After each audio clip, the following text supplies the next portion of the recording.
Yo, it's Teddy, Caravan Crypto, and back with another video. Today we're going to talk about how much Bitcoin is enough. And Bitcoin is, it's Bitcoin. It's not the other coins. You might want to wonder how much should I put into crypto in general, which is like, crazy topic, very, very long topic. I'm going to try to make this video shorter. Please do yourself a favor, play this video at 2x speed. If you're not sure how to play something at 2x speed, let me show you real quick. And I'm sorry, I'm gonna kind of waste time showing you. But let's say how many Bitcoin, right? Welcome back. Let's say you do that. Altcoin Daily, somebody I watch. Go to this gear right here. Go to this playback speed, and you can hit 2x. And it will play things Body Altcoin Daily. My name is Aaron. This is what I want to talk about today. Today we're talking in a 2x kind of way, okay? Anyway, so look. So do that right now if you can. All right? If you can, do that right now. So anyway, Bitcoin today is at 9,400 bucks. Surprise surprise, yada yada. The market, this is coinmarketcap.com. The market's kind of sideways right now. Bitcoin and all the other coins dropped. Look at how all these charts look the same. They all look the same. All look the same. All look the same. Basically, right? I think if you had Verge coin yesterday, you're probably doing pretty good. All right. Now, here's something you gotta understand. There's only going to be 21 million Bitcoins, right? There's a hard cap on Bitcoin, and all the links to all the stuff I'm posting are going to be in the description along with my notes.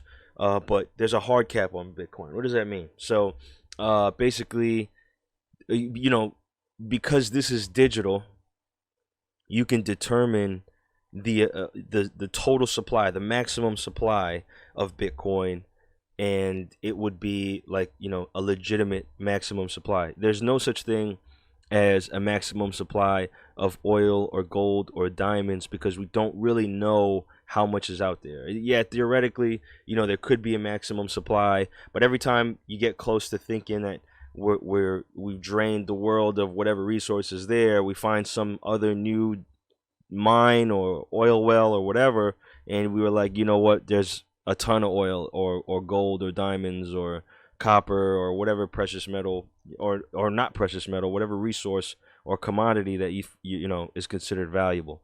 So that's why there's not a hard cap on other currencies or other commodities, other things of value.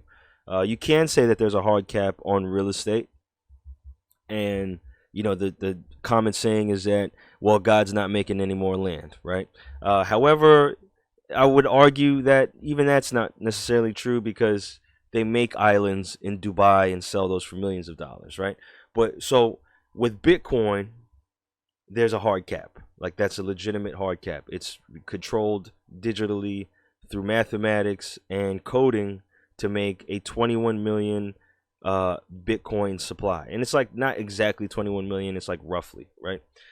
So there's only going to be 21 million Bitcoin that'll ever exist.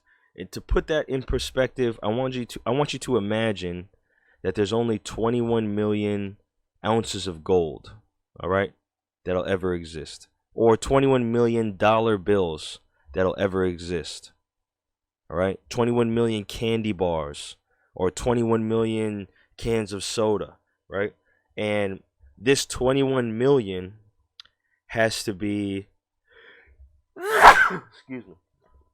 This 21 million has to be divvied up, or like, distributed in some way, shape, or form, some manner, among 7 billion people on the planet.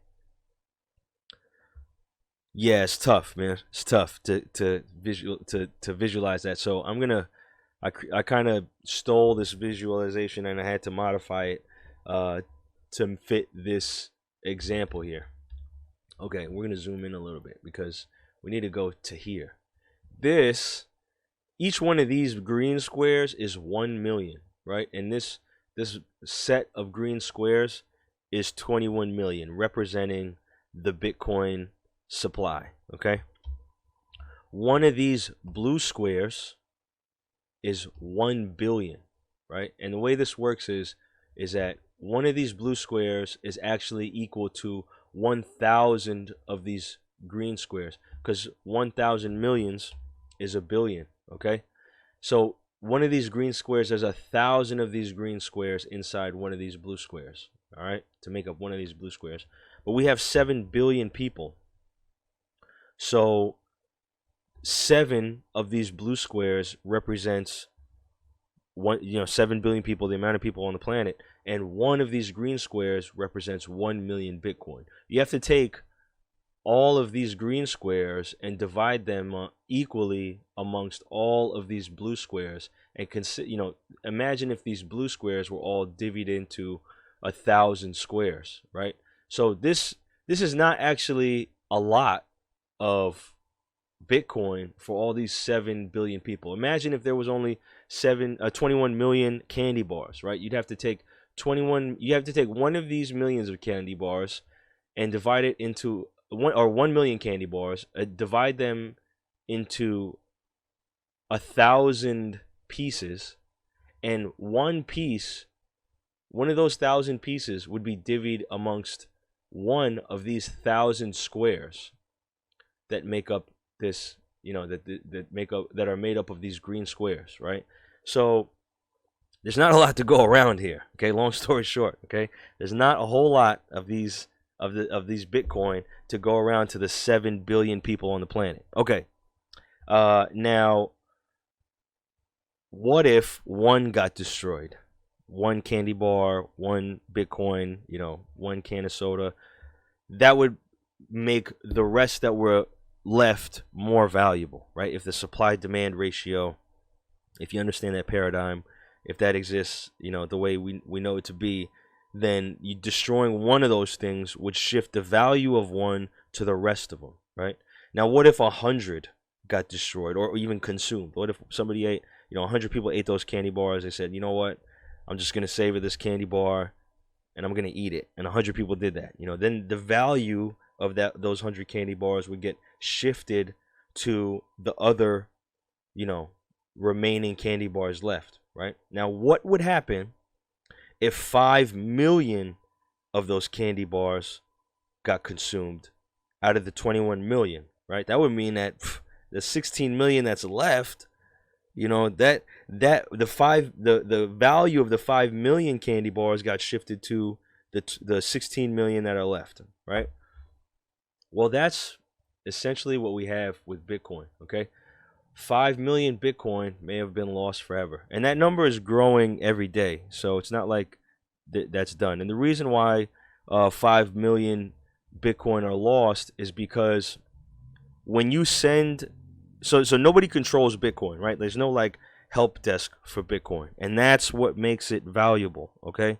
That's where the value is in the fact that it cannot be controlled. So when you send Bitcoin to a wrong address, you type in this address that's made up of these random numbers and letters, which I will show you on another video how it works. But if you're off by 1 digit and you send Bitcoin to that address that's wrong, that Bitcoin is gone forever. There's no more of that. You can't get that Bitcoin back. It's lost. All right. And in the beginning, the Bitcoin algorithm was spitting out so many Bitcoin, to get us a decent circulating supply of Bitcoin going early on. And every 4 years, the number of Bitcoin that gets released gets cut in half. And,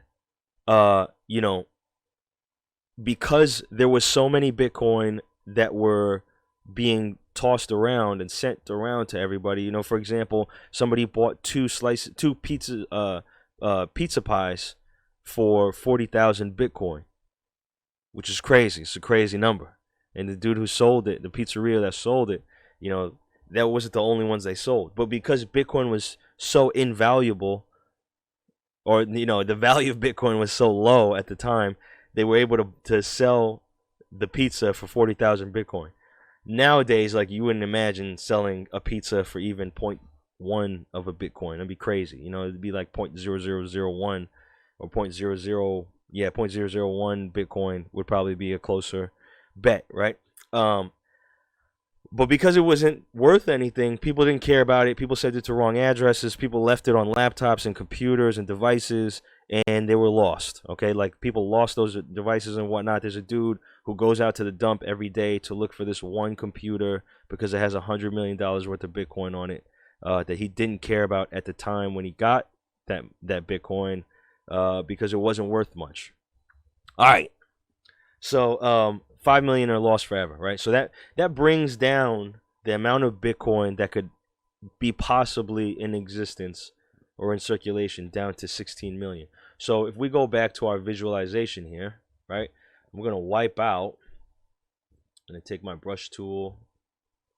All right, so that leaves us with that many green squares that got to go into all of these blue squares in an even way, and each one of these blue squares represents 1,000 squares, 1,000 of these green squares. So these green squares got to get divvied up into each one of these by 1,000 times. Okay, it's not looking good, and it's about to get worse. Okay, it's about to get worse. It's even worse than this, right? All right. So how many Bitcoin are left to be mined, right? How many Bitcoin are left to be mined? So with mining, it's computers solving these complex algorithms, and because they solve them, they get rewarded with Bitcoin. So 18 million Bitcoin have been mined so far. 5 million are gone forever. That brings us down to 13 million. About 2.5 million Bitcoin are left to be mined. All right, 2.567. 2,567,812 Bitcoin are left to be mined. That brings the circulating supply somewhere around 13 million Bitcoin. All right. Now, that would be cool if all the Bitcoin was divvied up amongst all the people in the world evenly, but it's not, right? And it gets even worse than that because there are some people who own a large amount of Bitcoin. There's people on this list that are not. I mean, there's people who should be on this list that are not on this list because we don't know them and we don't know how much they really have, right? But this is 8 of the largest Bitcoin wallets in the world, okay? And some people have it's not advantageous to keep all your Bitcoin in one wallet, especially if you own that amount. So some people who have 20,000 and 10,000, 15,000 or more than that in terms of Bitcoin, they got it divvied up amongst a bunch of wallets. So they can't, if one wallet goes down, they don't lose their whole fortune. All right, so some of the largest Bitcoin wallets. Tim Draper, Draper Dragon Funding. He's the owner. He's a Bitcoin advocate. He's a multi-billionaire. 30,000 Bitcoin, right? We got Barry Silbert. I don't know really who this guy is. CEO of Digital Currency Group. I don't really know. But anyway, he's got 48,000 Bitcoin. Okay. Tyler and Cameron Winklevoss. If you watch the Facebook movie, The Social Network, these are the twins that were referred to in that movie.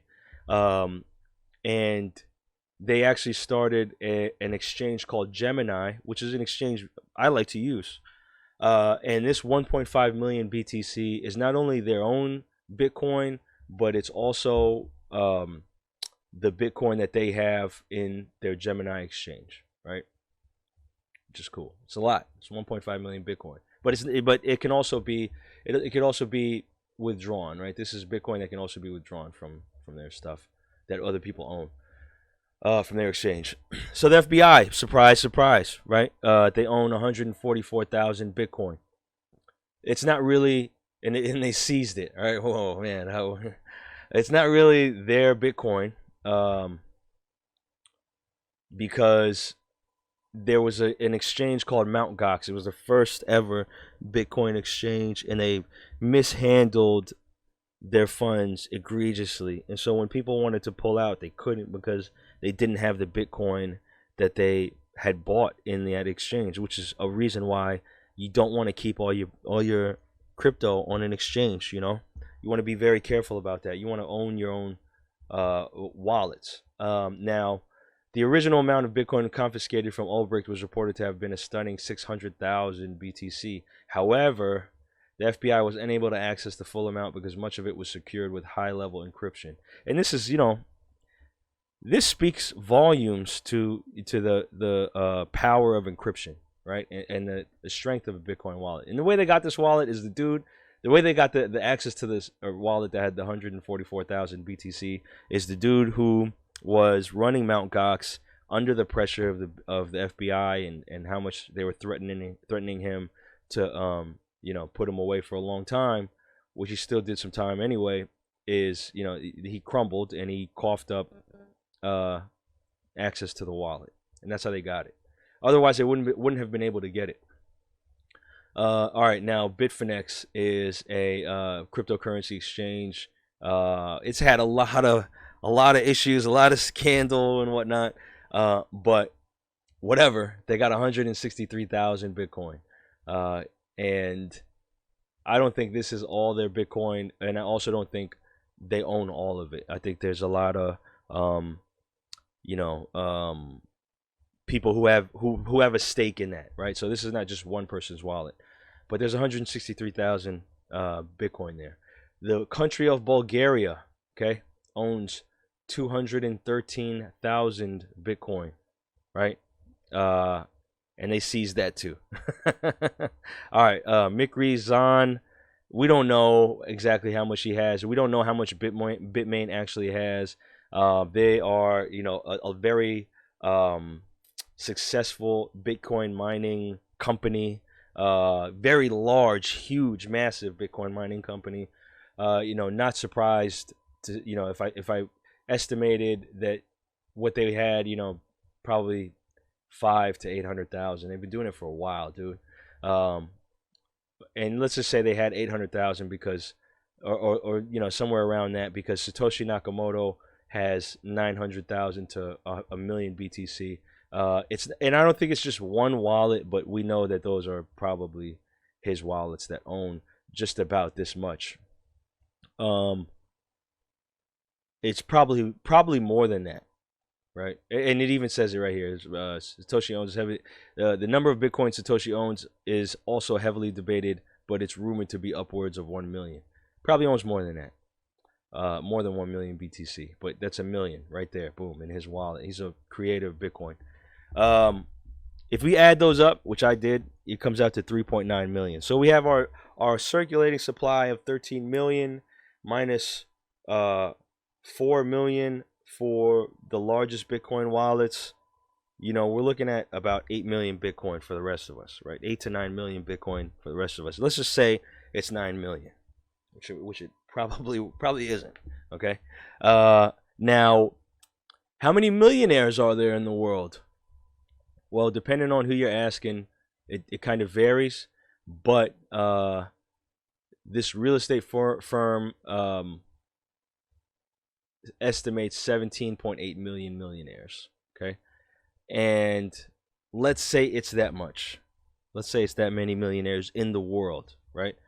That would mean that if there's 9 million Bitcoin and any one of us own one, any one of us non-millionaires own one Bitcoin, that means that one millionaire cannot possibly own a Bitcoin. There's a millionaire out there.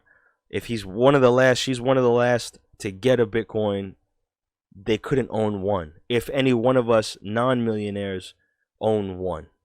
All right. And we're not, this is millionaires. These are not billionaires. Okay. These are just millionaires, right? They're in the hundreds of millions of dollars worth of capital or net worth or whatever, right? All right. So if you own a whole Bitcoin, that means someone out there can't own one. If you divide 21 million by the 7 billion people, sorry, if you divided 21 million by the 7 billion people on the planet, you would get 0.003 Bitcoin. Today, that would be worth $28. However, if you divided the actual possible supply, including the ones that are already purchased, then 9 million divided by 7 billion people, let's just do the math so you can see in numbers, right?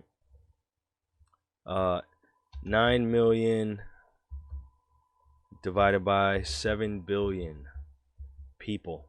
All right, leaves it down to 0.00128. So if we go back to our visualization and we zoom in here and we go to our little squares and we want to leave 9 million Bitcoin on the board here, we're looking at that much.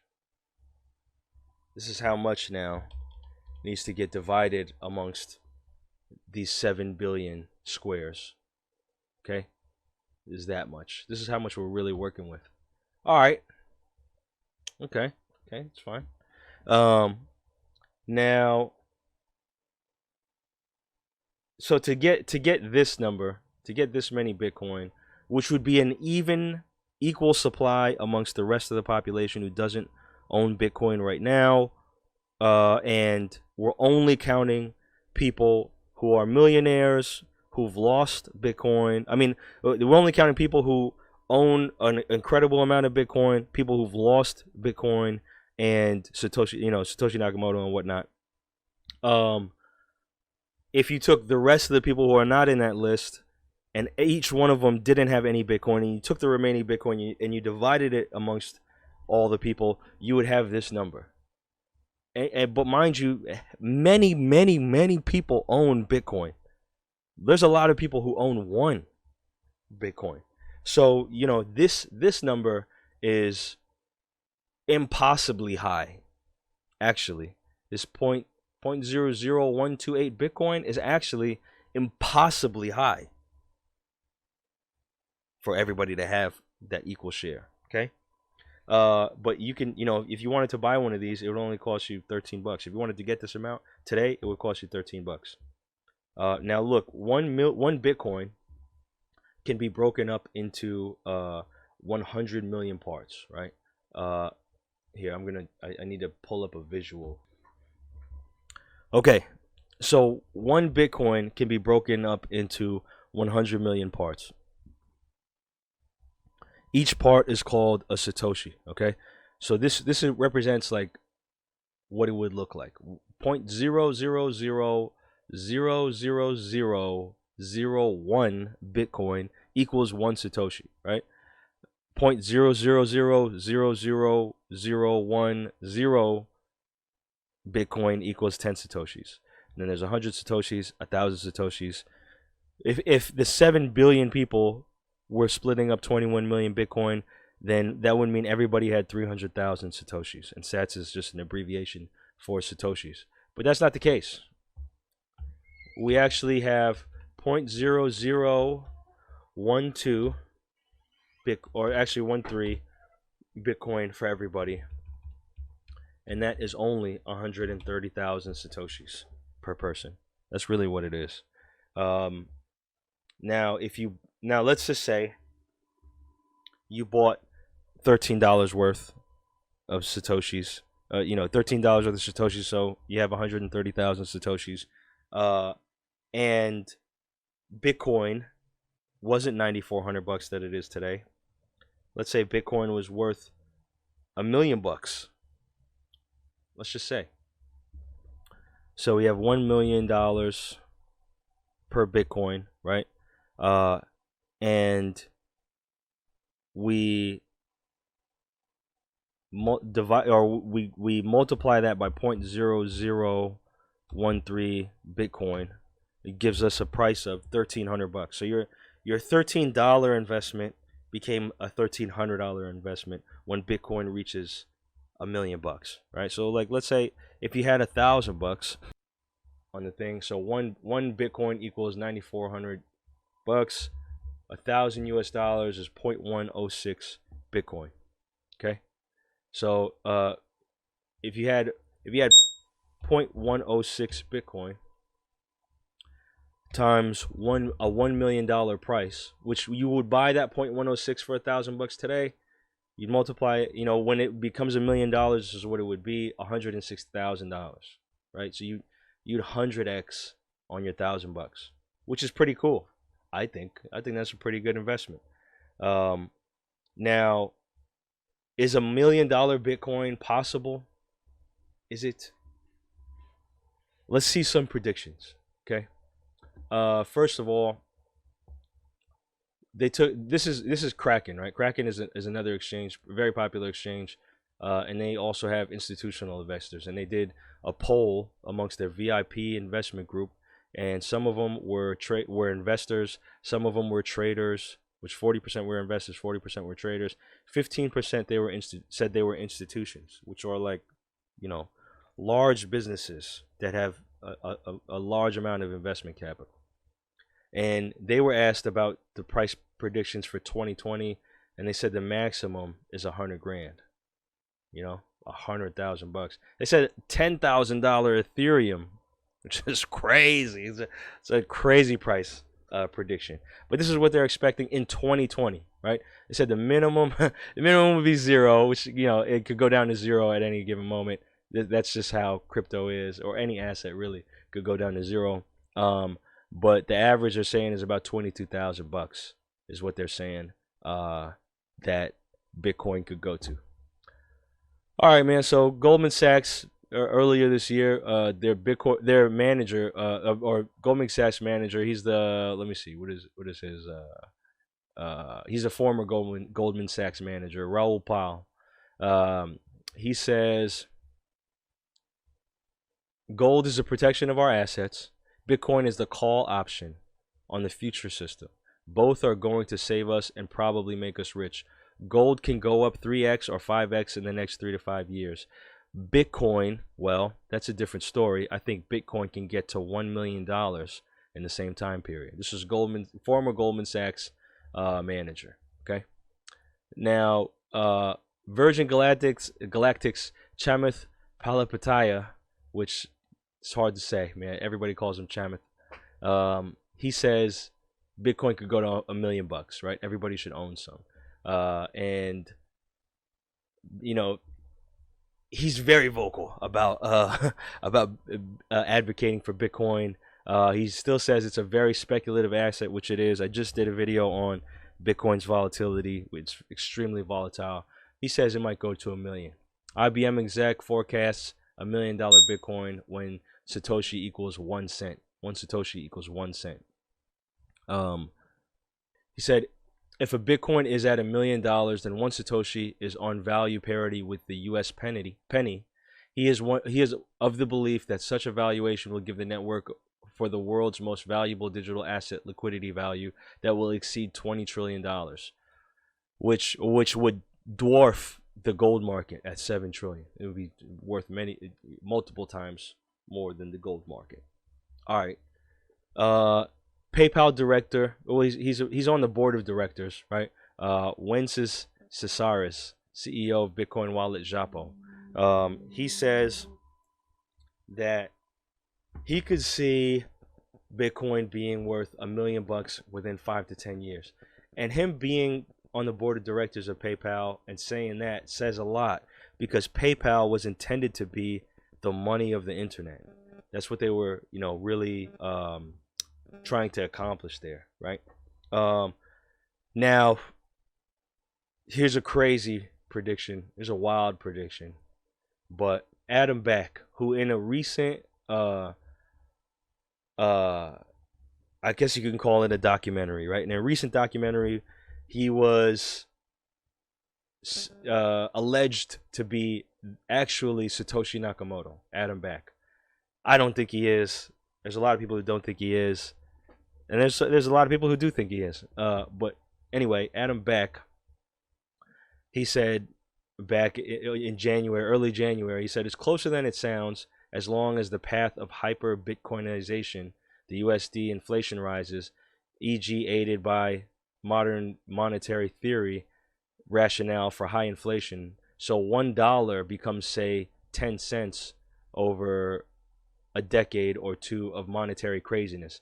Then $10 million equals a BTC is $1 million equals a BTC in today's money. So he's saying that if inflation continues, if Bitcoin and the hype around Bitcoin continues, and if he says that the rationale for high inflation continues as it does, today's $1 becomes worth as much as 10 cents over a decade, and by that ratio, a $10 million Bitcoin is today's $1 million Bitcoin. So $1 million Bitcoin per Bitcoin today would actually be a $10 million Bitcoin down the road, which I could see. I could see something like that possibly happening, especially given that we're not working with 21 million Bitcoin. We're only working with 9.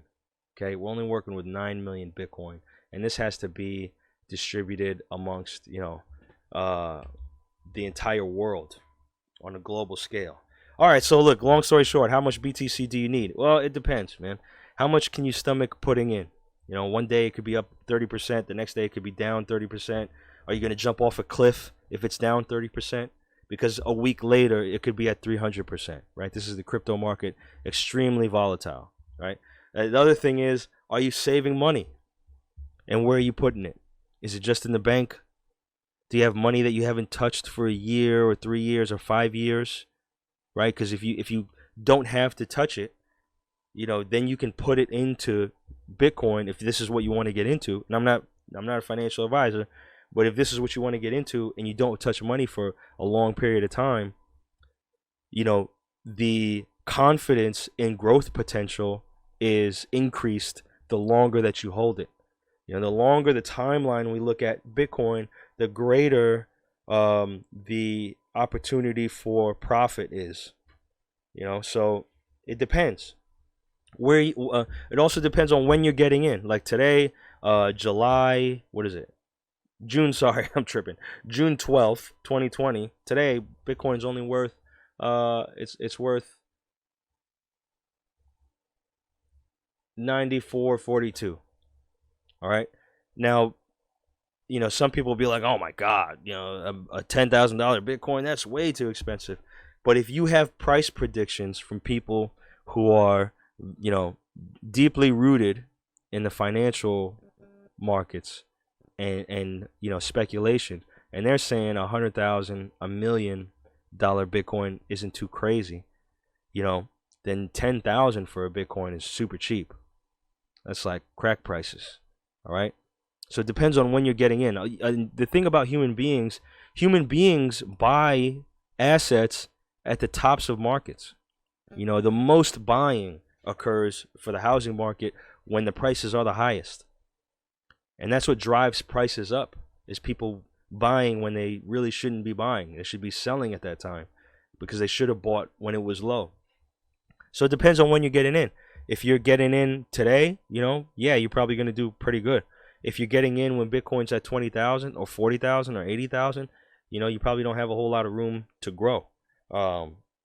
It's hard to argue that today at 94.44 that we're at the top of this market. It's really difficult to argue that.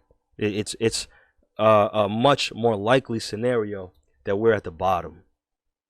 There's the risk for growth. The risk reward ratio or the opportunity risk for the price to increase is pretty low. It's pretty low risk right now. I'm not a financial advisor, but this is where if you look at the charts, and it's easy to come to that conclusion. So how much Bitcoin should you own? I think a target for everybody, which has been a target for many people in the space, a target should be 1 Bitcoin. If you could get 1 Bitcoin, you're doing very well, because not even all the millionaires in the world can own 1 Bitcoin. And there's, we went through the largest wallets. We haven't added up, the top 1,000 wallets. We just looked at the top 8, and that cleared out 4 million BTC off the market. We just looked at the top 8. Imagine if we looked at the top 1,000 wallets, 5,000 wallets. How much Bitcoin do you think would get cleared off of there? A lot. So, owning 1 would be awesome. I think the last stat I heard was 0.28 Bitcoin puts you in the top 1% of Bitcoin wallets. 0.28 Bitcoin, right? Which is like $2,800 right now. So you got to think, if you're thinking that the US dollar is going to be around and that you just need to have US dollars, I don't got nothing for you. You wasted your time watching this video. If you think that the US dollar is going to be it for the next 30 years, 40 years, 50 years, But if you think that Technology in terms of the way we communicate, social media has changed. Technology in terms of the way we communicate via phones has changed drastically. The way we watch films has changed. The way we drive cars has changed, has innovated. The way we run the temperature and windows and blinds in our homes has changed, has innovated. Lighting in our homes has changed and innovated.